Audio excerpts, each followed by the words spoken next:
这是邓超演技超神的一部电影，他不仅亲自上演注射死刑的全过程，还和吕颂贤奉献了大尺度的激情热吻。那天我那样跟他讲，你同情我敢跟我约会，是为了嘲笑他一下。我答应你，但我没想过，后来他真的会跟我约会。我发誓，一点点都没有，更别说那个，他明明不是，为什么就愿意，而且还是第一次。听到这里，一得把前后的一切都联系在了一起。为了洗脱嫌疑，小峰故意让富豪将车停在一队的楼下，一眼就能看到的地方。一队来看望小峰，他像之前一样给小峰点燃了一支烟，递到了他面前。为了把我往沟里带，你宁愿豁出去做 gay， 装怎么也没事，更没破绽，对吧？其实你已经成功了。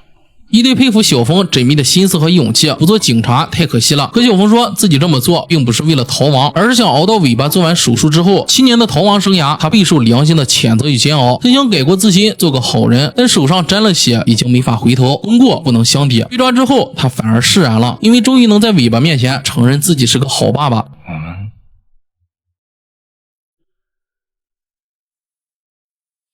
我们应该算是好爸爸。尾巴原来总是追着我们问：“你们是好爸爸吗？你们是好爸爸吗？”我们总是回避。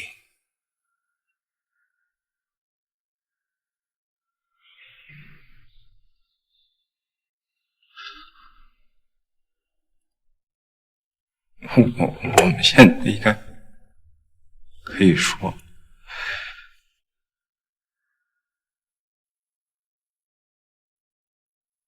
是好爸爸，别问头。那事儿烂肚子里，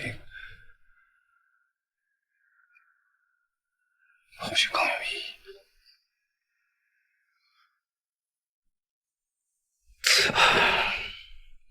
那天，公检法10几辆警车行驶在盘旋的山路上，阿道和小峰即将被执行死刑。接下来的注射死刑戏可谓是华语影史教科书级别的表演，也是邓超演技超神的时刻。镜头一镜到底，邓超用近乎真实死亡的表演，把辛晓峰7年的煎熬、恐惧、释然全部浓缩在短短的几分钟里。灰色的房间内像手术室，也像祭坛。辛晓峰和阿道被绑在死刑椅上，四肢固定，动弹不得。他呼吸粗重，额头冒汗，手指微颤。他不是怕死，是7年紧绷的神经到了临界点。报告，准备工作完毕，请下达执行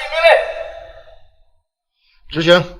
一队错过脸，不忍直视。他是执法者，也是见证辛晓峰从生到死的人。这里是真实的注射，能看到针管中的回血。拍摄现场，邓超主动要求导演真给他打针，医生针推得很快，冰凉的葡萄糖一下推到心脏。注射死刑一般都是打3针，第1针麻醉知觉，第2针肌肉松弛，第3针氯化物致死。随着注射器一点点的推进，他们也迎来了命运最终的审判。第1针药物被推进体内，他瞳孔震颤，喉结滚动，下意识想躲却动不了，那是一种对于死亡未知的恐惧，眼神想看针管又不敢看，来回躲闪。紧接着第2针打进体内，带来肌肉的松弛。小峰笑了起来，那是一种多年压抑的罪恶感得到救赎后的释然，心底坦然接受宿命。随之而来的是第3针，他的呼吸和动作逐渐停滞，转变为药物导致的衰竭死亡。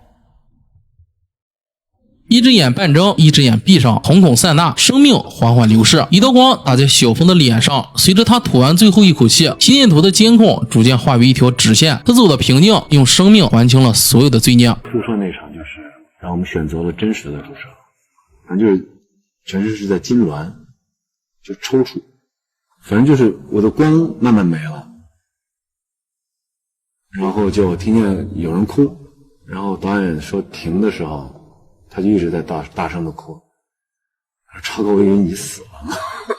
秦晓峰临死前的6个镜头，由心理作用带来的恐惧发抖，逐渐转变为药物导致的衰竭死亡。从小峰的眼神中能感受到悔恨、不甘心的挣扎与听天由命。事情既然已经做下，是否自己亲手做的又有何区别？赎罪后真的可以重生吗？也许冥冥之中真的自有天意。一旁的伊谷春亲眼看着兄弟赴死，法理守住了，内心却被狠狠灼伤。从那天之后，他总会盯着窗外愣神，想起那个曾经出生入死的战友，那个最在意的好兄弟。当所有人都认为一切尘埃落定时，没想到却迎来反转。警方抓获一名重刑犯，男人知道自己难逃一死，索性将所犯的案子都撂了。原来他才是五口灭门案的主犯，也就是照片中的第4人。7年前，他受人所托去跟这家人要债，阿道、小峰和老陈来找他玩，一起来凑热闹。这个新小峰还是跟人家实死掉，这个老郭老难了嘛，就开始乱喊乱叫，明白吗？这个张一死掉了谁？谁弄的？我其实他们都不行，他们都不敢下山。原本他误以为小峰害死了女孩，干脆一不做二不休，把一家子全部灭门。作案后，4人跑到水库边，男人威胁他们要听自己的话，没成想3人把他打晕，扔进了水里。他这个砍地球的，老子被他就跟张一死掉了。